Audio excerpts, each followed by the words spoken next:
¿Por qué son estos círculos? ¿Cuál? Estos son productos de la erosión, ¿no? No, esas son aves. No, claro, las matas, pero estos círculos son humos.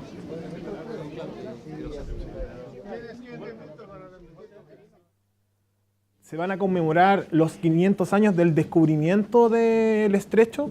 Digo descubrimiento porque en verdad no fue un descubrimiento.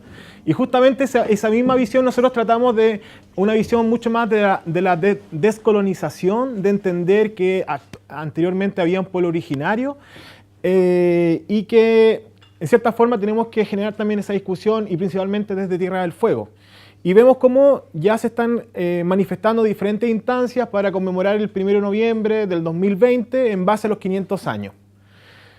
Y vemos muchos elementos que hay dentro de toda la región de Magallanes que sin duda simbolizan todo lo contrario a lo que representa en cierta forma los derechos humanos de los pueblos originarios en general, donde se manifiestan mucho más, por ejemplo, a personas que mataron a los Selknam, que entre 25 o 20 años mataron a 4.000 y nadie discute eso, ustedes todos lo saben, pero en verdad hay que visibilizar ese tema.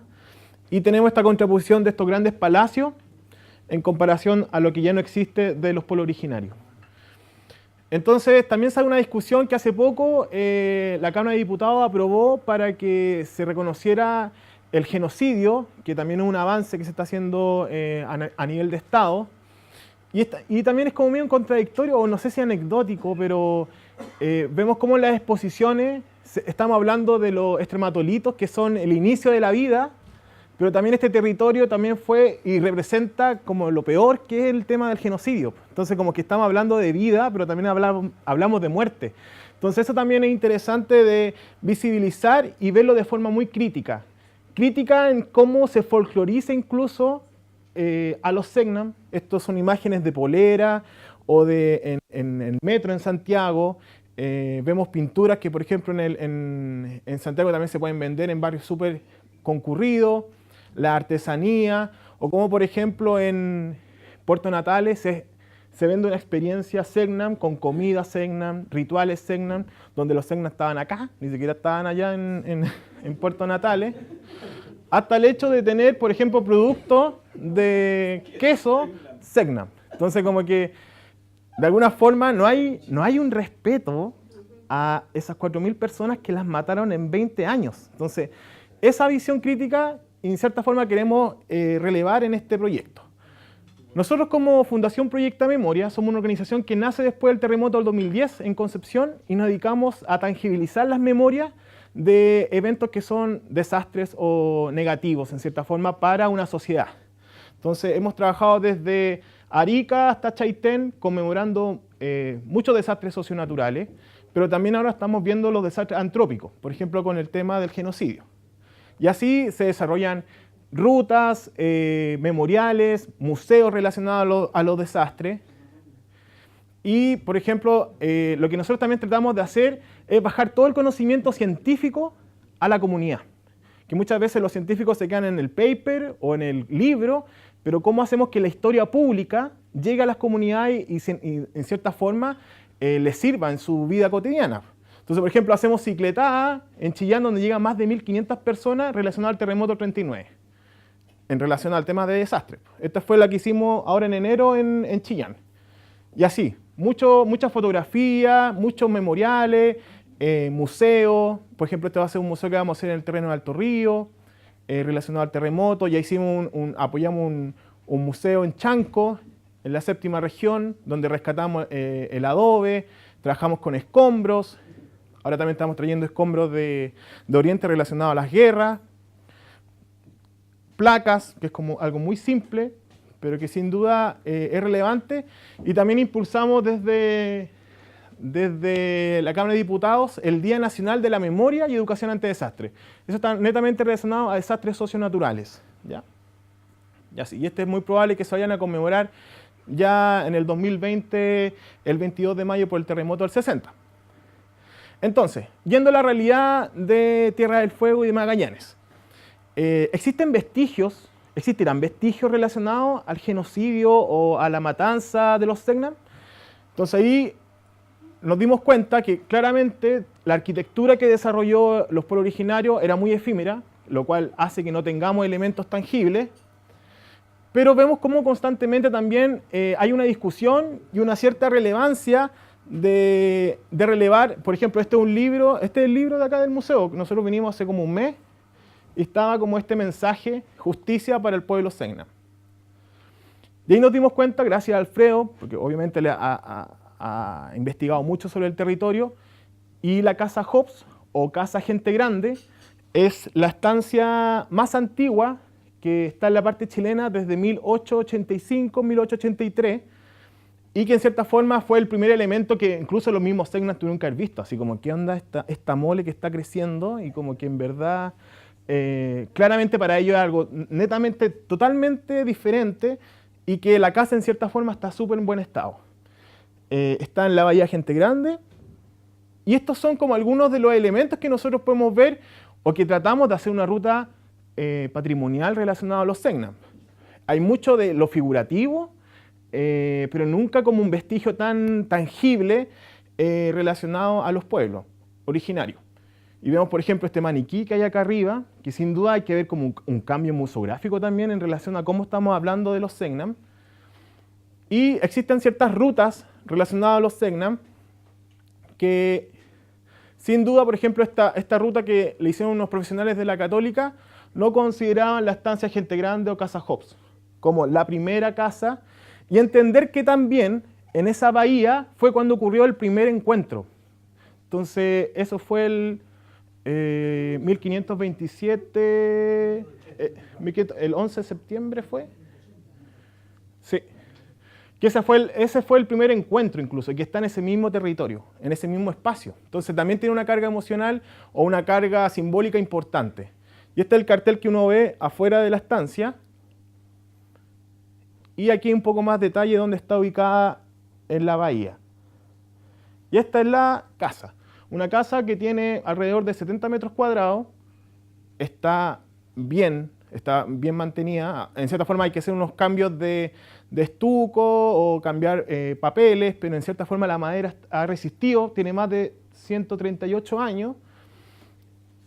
Y lo interesante fue que los propios propietarios también se dieron cuenta de que tenían la oportunidad de generar una reparación simbólica en relación al genocidio. Entonces, hablar de la historia de los Selknam, pero también hablar la historia de las estancias y su propia historia, de los propios propietarios, que son trabajadores. Entonces, nosotros en esta etapa estamos netamente investigando, buscando archivos, tanto a nivel en el Archivo Nacional, pero también buscando archivos en Londres, porque esta es también una casa de ingleses. Estamos investigando en diferentes puntos, hasta el caso, por ejemplo, en el Archivo Nacional encontramos que había una niña que se llamaba Modesta Ona, ¿ya? Que es una chica que era, en cierta forma, la ayudante de la señora Hobbs, y ella hablaba inglés. Entonces fuimos al registro civil a buscar si existía Modesta Ona. Entonces estamos haciendo todos esos lazos para, en cierta forma, armar la historia de la Casa Hobbs. Y lo que queremos ver es ver si también va a ser un museo, va a ser un centro de interpretación relacionado al genocidio, donde los turistas lleguen a este punto y puedan desplazarse a los diferentes lugares. Estamos en la etapa de investigación. Hay un proceso que nosotros también encontramos que es interesante de renombrar también. ¿Por qué, por ejemplo, podríamos nombrar una calle relacionada a un nombre Selknam? Siempre están los nombres de Hobbs o de Meléndez a los colonizadores. Las mismas conmemoraciones, intervenciones artísticas, porque entendemos que también hay que investigar, hay que educar, pero también lo que es más importante es comunicar. ¿Cómo hacemos de que Chile o el mundo sepa que acá está la Casa Hobbs o la Casa Gente Grande? Entonces, para eso vamos a hacer un tipo de iniciativa artística. Por ejemplo, partiendo del tema de la ruta, se está ideando la ruta. Es algo que vamos a trabajar también con Alfredo para buscar estos puntos que se pueden hacer en bicicleta, en autobús y llegar a la Casa Hobbs. Este es como el acceso, el punto 1 es el acceso al terreno, y el 2 la Casa Hobbs, y el punto 3 es donde antes había un muelle. ¿Ya? En cada punto va a haber un elemento informativo, y eso fue lo que nosotros ganamos con el fondar, que fue colocar elementos y además de restaurar una parte de la casa para, en cierta forma, dar hincapié o dar pie a un proyecto turístico. Estos son los propietarios. Ahí está Roberto, también está Alejandro, donde hicimos un taller de memoria, donde ellos mismos nos iban contando la historia de la casa. Muchos de ellos vivieron en la casa también. Entonces eso también fue como bien interesante, y por eso también sus historias son muy importantes. Nosotros queremos que existan teles donde ellos los grabemos y nos cuenten qué significó vivir en esa casa. Que ellos nos contaban que en el segundo piso veían cómo se acercaba el barco al muelle, como toda esa relación que tenían, hasta el nombre que le ponían a las piedras, por ejemplo. Por ejemplo, es una imagen desde el segundo piso, y así está por dentro. Este es un video, a ver si